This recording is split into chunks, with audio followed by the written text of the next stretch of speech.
Oke, selamat datang kembali. Melanjutkan video sebelumnya mengenai perencanaan beban gempa menggunakan metode lateral static equivalent. Selanjutnya adalah penentuan sistem struktur. Sistem struktur ditentukan berdasarkan kategori desain seismik dan tinggi struktur yang akan kita di sini. Telah diketahui bahwa dalam analisa sebelumnya didapatkan kategori desain seismik yang kita gunakan adalah KDSD.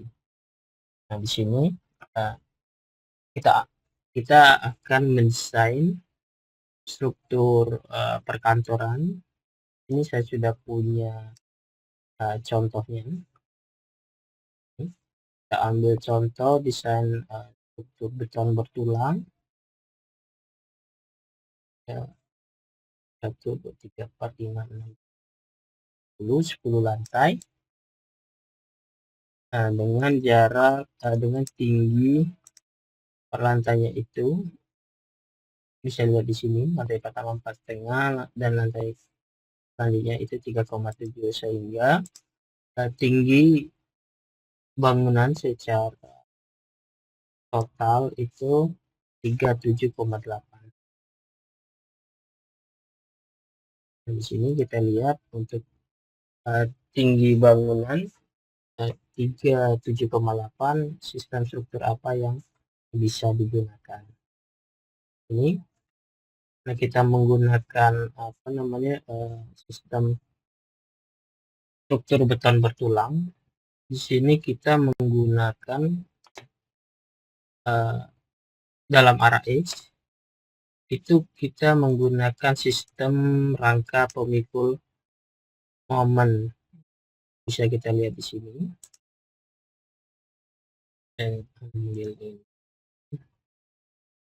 Rangka beton pemikul momen.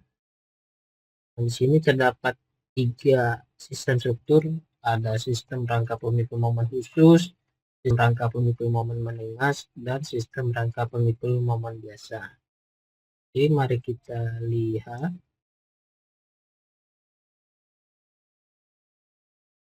Ya, kita coba highlight di sini. Nah, di sini berdasarkan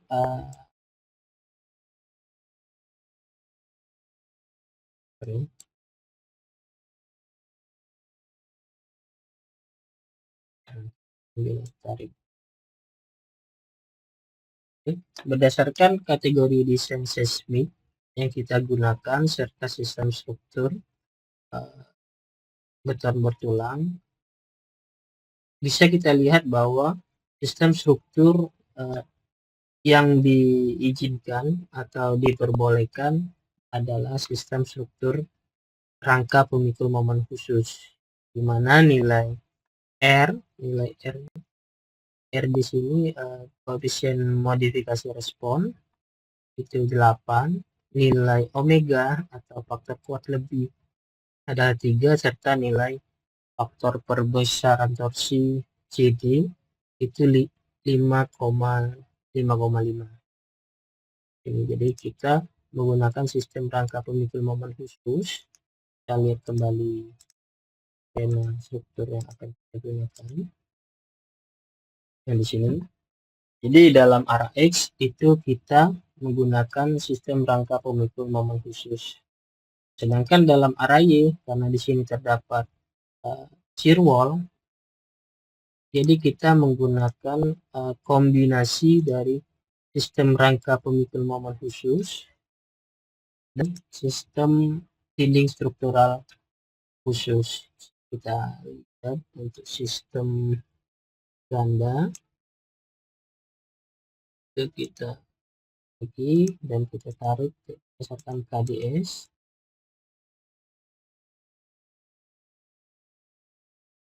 Jadi kalau kita highlight kuning, hasil ucapan persen.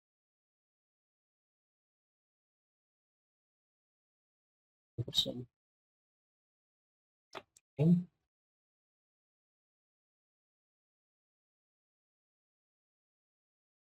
50% ke gede. Kemudian tidak menutup tulisan di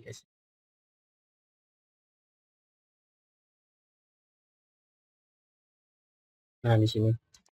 Jadi untuk arah X di sini yang bisa kita gunakan berdasarkan KDS yang pertama adalah sistem rangka pemikul momen khusus, dan untuk arah Y-nya itu menggunakan kombinasi sistem rangka pemikul momen khusus dan dinding geser dan bertulang khusus.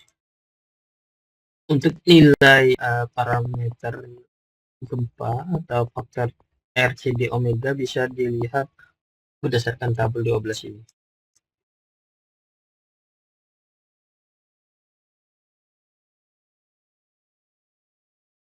Oke.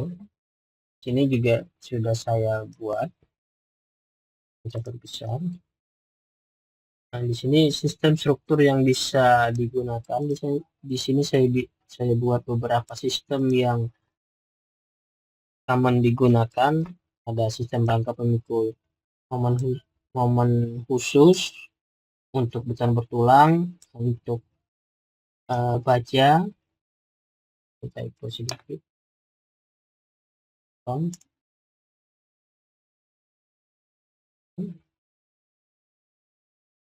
Ada dinding struktural khusus, ada kolom cantilever, closing konsentris khusus dan biasa dengan nilai R masing-masing berdasarkan tabel 12 tadi. Nah, di sini teman-teman juga bisa tambahkan untuk sistem struktur lainnya, nanti bisa disesuaikan sendiri. Di sini untuk arah X itu kita menggunakan sistem rangka pemikul momen khusus atau SRPMK. Untuk notasi C di sini menandakan bahwa dia adalah beton, sedangkan S di sini adalah untuk struktur baja. Saya pilih C. Jadi di sini sudah menyesuaikan berdasarkan bola yang di sebelah kanan, dan nilai faktor RCD omega-nya juga sudah menyesuaikan sistem struktur yang kita gunakan. Untuk arah Y berarti kita menggunakan SRPMK plus shear wall. Nah, jadi untuk sistem rangka pemikul momen khusus dan shear wall itu menggunakan nilai R7, R-nya 7, omega 2,5 dan CD 5,5. Sesuai gitu. Selanjutnya yaitu menghitung gaya gempa. Nah, di sini untuk menghitung gaya gempa menggunakan kolateral statik ekuivalen, langkah pertama yang kita lakukan adalah menghitung massa struktur. Jadi, kita coba bikin dua layar. Ini kita menggunakan sampel project atau sampel project tidak nyata atau imajiner, struktur beton bertulang 10 lantai. Nah, untuk lokasi sudah menyesuaikan, nilai SDS SD1 juga sudah menyesuaikan. Faktor keutamaan 1 karena penggunaan sebagai gedung perkantoran, dan tinggi bangunan di sini dia akan link langsung ke sini. Jadi kita sesuaikan dulu jumlah lantai dari struktur kita. 1, 2, 3, 4, 6, 7, 8, 9, 10. 10 lantai. Oke. Nah, di sini sudah menyesuaikan sendiri atau teman-teman bisa sesuaikan sesuai keperluan untuk penamaan lantainya. Nah, untuk tinggi lantai kita sesuaikan di sini, kita bisa lihat di sini ini tidak ada. Lantai paling bawah 4,5, sedangkan ke atas 3,7. Oke. Oke. Jadi untuk tinggi bangunan sudah menyesuaikan 37,8 sudah sama. Sedangkan untuk berat struktur itu kita bisa lakukan dua cara. Yang pertama menghitung secara manual dari berat sendiri struktur, beban mati, serta beban hidup yang diperhitungkan sebagai massa bangunan dalam perhitungan gempa, atau kita menggunakan bantuan software etap. Di sini kita menggunakan etap. Nah, jadi kita akan menggunakan bantuan software etap untuk menentukan massa bangunan. Nah, langkah yang kita lakukan adalah menentukan massa atau beban apa saja yang diperhitungkan sebagai berat seismik. Jadi kita lihat dulu di SNI-nya itu. Kita cari di sini berat seismik. Nah, jadi beban apa saja yang diperhitungkan sebagai massa struktur dalam perencanaan beban gempa. Di sini pasal 7.7 telah ditentukan bahwa berat seismik efektif atau W adalah seluruh beban mati dan beban lainnya yang terdaftar di bawah ini. Jadi berat seismik itu terdiri dari beban mati serta beban-beban yang disebutkan di sini adalah beban di daerah penyimpanan, di mana beban yang diperhitungkan adalah 25% dari beban hidup.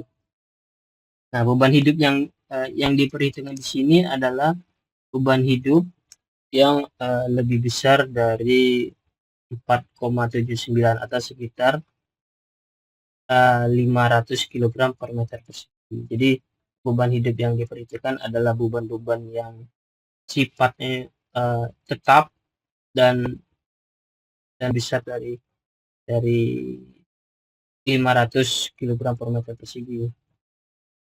Nah, yang kedua adalah beban partisi lantai sebesar 0,48, berat operasional dari peralatan, berat lanskap dan beban lain di atap itu. Nah, jadi di sini kita sesuaikan terlebih dahulu di mass source-nya di etap. Ini kita atur bahwa beban mati dengan faktor 1 dan beban hidupnya itu 0,25. Nah, di sini kenapa 0,25?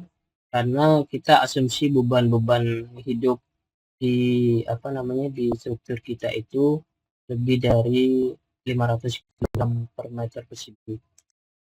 Atau teman-teman juga bisa bikin beberapa load pattern live load. Misalkan di sini kita tambah satu lagi live load storage misalkan. Jadi kita bisa atur bahwa live load storage itu untuk live load yang lebih besar dari 500, sedangkan yang kurang dari 500 itu termasuk live load aja begitu. Oke, kita sesuaikan kembali ini. Jadi di sini kita ganti yang termasuk dalam massa struktur itu adalah L storage 5 gitu. Nah, jadi misalkan teman-teman mau memperhitungkan atau terdapat beban hidup yang besar, sini karena nilainya lebih kecil dari 500, ya termasuk kategori live load lantai, bukan live load untuk perhitungan massa struktur. Oke, kita coba ini.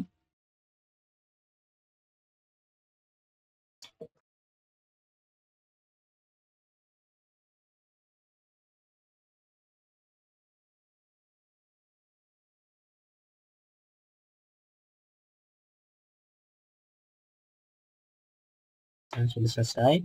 Sebelum kita keluarkan output massa struktur, di sini kita harus sesuaikan terlebih dahulu satuan yang akan kita gunakan. Karena di sini menggunakan satuan ton, ini kita ganti terlebih dahulu menjadi ton meter supaya tidak salah dalam perhitungan. Oke, kita klik display.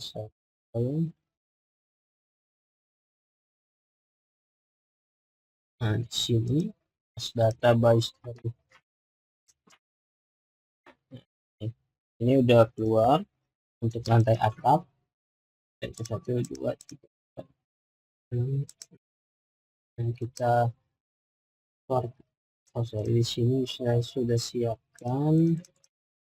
Nah, jadi kita bisa copy paste ke sini.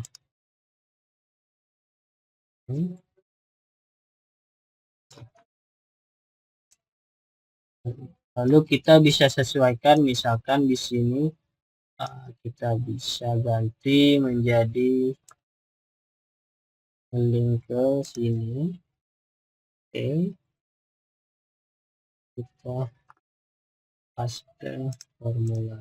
Jadi penama lantai sudah sesuai dengan model struktur yang contoh model struktur yang kita gunakan. Tinggi lantai juga sudah sesuai. Nah, untuk ini, untuk berat struktur, bisa kita lihat bahwa satuan atau output dari massa by ITEC itu adalah ini tonnya, itu ton meter.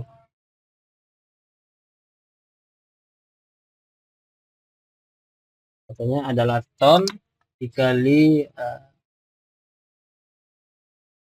meter second quarter per meter. Jadi kita harus kalikan dengan nilai gravitasi terlebih dahulu untuk mendapatkan berat struktur. Jadi sini kita ambil nilai massa dikali dengan gravitasi, 9,81 meter per detik kuadrat. Jadi didapatkan satuan berat struktur dalam ton.